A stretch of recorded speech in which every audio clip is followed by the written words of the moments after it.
Welcome back. My name is Elijah Woody.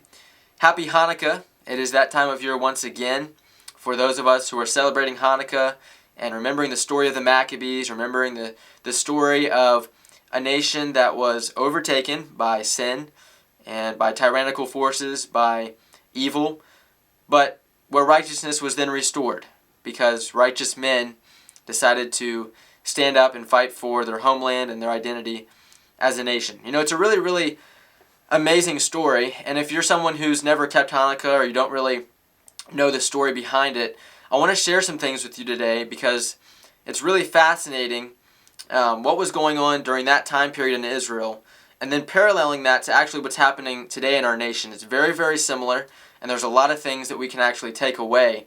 And you know, I think right now in our nation we're experiencing some really concerning times.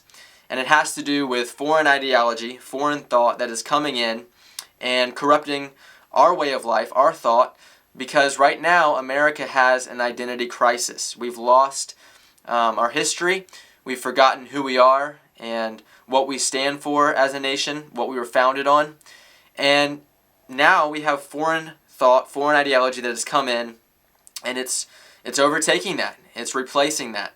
So if we go back to the time of Hanukkah, okay, same things were happening, okay? We're going to go back a little bit before then, a little over 2,000 years ago. This is during the time of Alexander the Great, okay? So he's in the Mediterranean area, he's establishing an empire.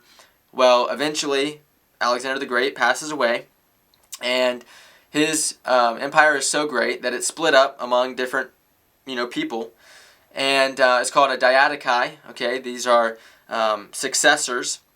Well, one of these diadochi, okay, they lead to a family called the Seleucids, and the Seleucids leads to Antiochus IV Epiphanes. Well, Antiochus IV is what begins the story of Hanukkah because he decides to invade Israel in 168 BC. Okay, so Antiochus comes in and he desecrates the temple. He slaughters a pig on the temple, an abomination to God. He brings in all kinds of false idols. He brings in Greek identity, Greek thought, Greek ideology. It's foreign, it's not biblical, it's not Israeli. And he's demanding that the Israelites forsake the God of Abraham, Isaac, and Jacob and follow this false thought. Well, Mattathias is someone in the community who says no to Antiochus IV, and he says, I'm going to stand for the God of Abraham, Isaac, and Jacob. I'm going to stand for righteousness. Okay, so Mattathias, once he says this, begins a revolt, and he eventually passes away, but his son, Judah Maccabee, takes on the torch. And just 3 years later, in 165 BC, Judah Maccabee wins victory in Israel and rededicates the temple. He rededicates righteousness in Israel. Okay, so that's what we celebrate as Hanukkah. It's a victory. It's the restoration of godly ideology and Israeli identity to the nation of Israel. So if we look at what's happening in our country today, we're having an identity crisis. America has forgotten what we were founded on, the basis, the morality that we were founded on. We've forgotten our history, and we actually see now a growth of foreign ideology, foreign thought coming into our country and replacing the very identity that defined our nation. Identity held by the citizens of a country is what defines a country. And now we have foreign identity, an identity that chants death to America coming in and not only growing in population, but also taking power in our country. Okay?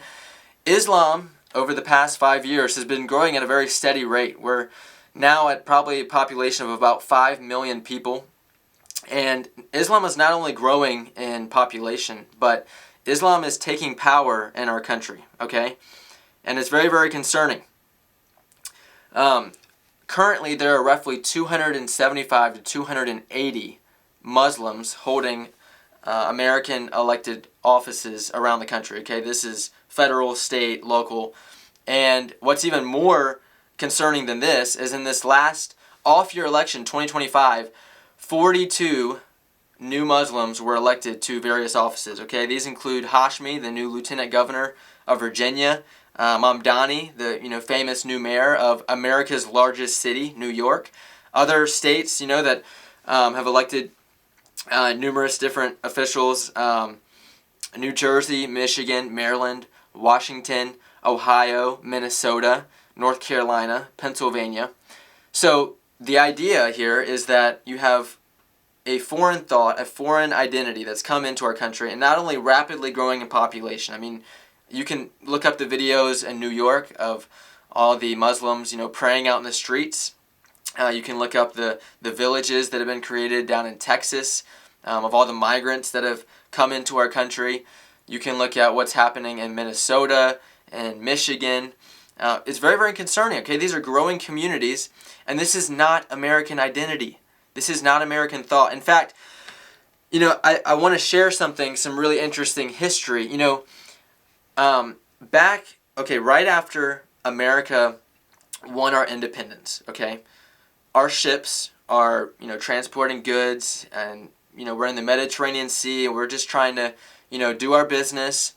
Well, you have Muslim countries like Morocco and Algeria, Tripoli, Turkey. They are raiding ships of nations that they consider to be Christian nations. Okay, so these nations are like Spain and France, Portugal. Well, America is then considered a Christian nation. Okay, if you know American history, if you understand the founding fathers, you know that America was founded on biblical beliefs. Okay, the founding fathers quoted from the Bible more than any other source when they were drafting our Constitution, our form of governments. They literally took principles from Deuteronomy, from Exodus, from the Old Testament, and implemented it into American government because it works. They actually quoted from the Bible about 34% of the time. That's a lot.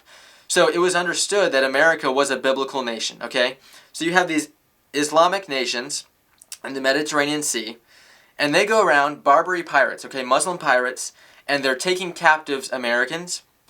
They are asking for ransom money. They're actually sending some of these Americans into slavery. They're selling them. They're killing some of them. They're taking our goods. And so at first, America just won our independence. We don't really have any resources. So we're like, okay, we're going to try to negotiate with you. So we send, a group of people, John Adams, Benjamin Franklin, Thomas Jefferson. We send them to negotiate.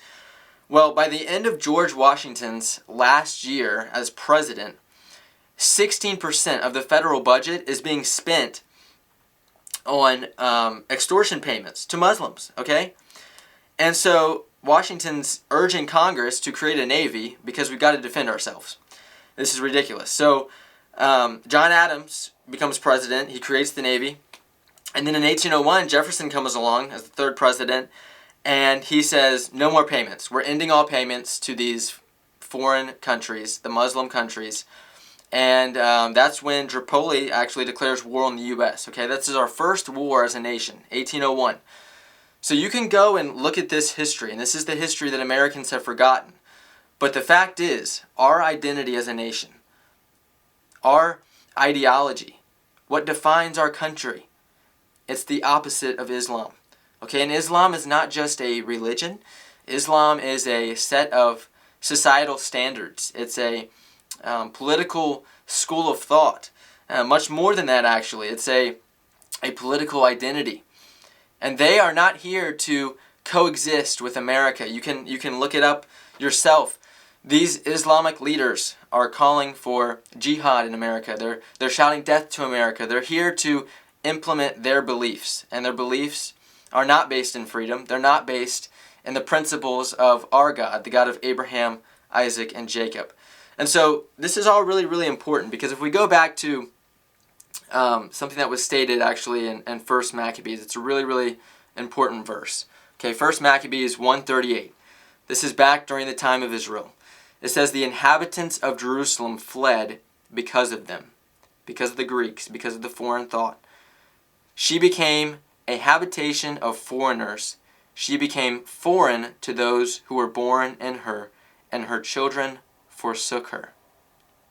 Guys, if we are losing our identity, if we're losing the founding principles that created our nation, that set us apart from the world, that made us prosperous, that made us strong, if we're losing that on an individual basis among our citizens, it's going to be replaced with something else.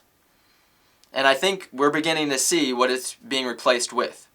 And it's not just thought that's held among our citizens, it's taking power in our government, and it's instituting itself.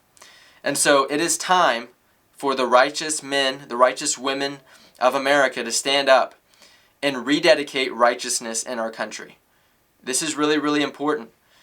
We have to defend ourselves, our families. We have to stand ready and prepared. And we have to assert our dominance as Americans in our land. This is our home. This is our land. And we need to reclaim it, okay?